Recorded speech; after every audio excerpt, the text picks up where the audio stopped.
Já, við fáum hérna skemmtilegt atriði næst. Það eru alsystkini og feðgar. Hvernig það nú hægt? Það ekki eitthvað ólulegt? Nei, ekki þessu tilfelli. Það eru feðgarnir á skriðu sem koma ríðandi á alsyskinum, ræktuðu þeim frá skriðu. Sjáu þið hvað er flottir, kallarnir.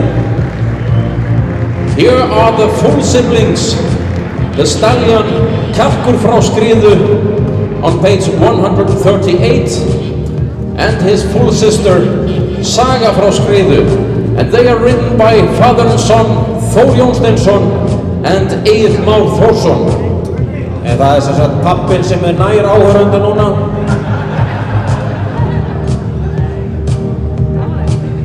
En yngri knappinn, hann Egill Már Þórsson, hefur gert gríðargóða hluti á þeirri brúnu sem að allir sjá nú eiginlega hversu mikill gæðingur þetta er, og knappinn Læginn.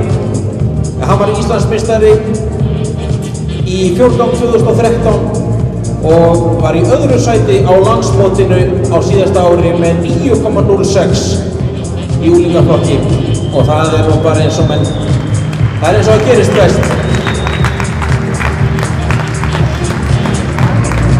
En eins og ég sagði á hann, þá er þetta alsystkini, og þau í hæfileikum séð í kynbandómi eru þessi systkini með mjög svipaðar tölur.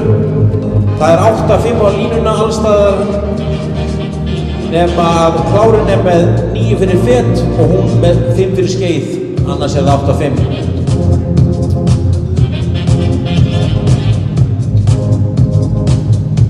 Nú þess má jafnframt geta að skriða var tilnefnd sem keppnishesta ræktunarbú ársins í fyrra. Þarna sjáum við 9 fet og byggir sá árangur meðal annars á þessum tveimur hrossum að föður þeirra ógleymdum honum Móla frá skriðu. En svo er það nú engin tilvílur í móðurættinu heldur heimir, að því að Sunna, mamma þessa gæðinga, Fáfnisdóttir frá Fagranesi, hún var með 8,50 í hæfileikum þegar hún var sýnd.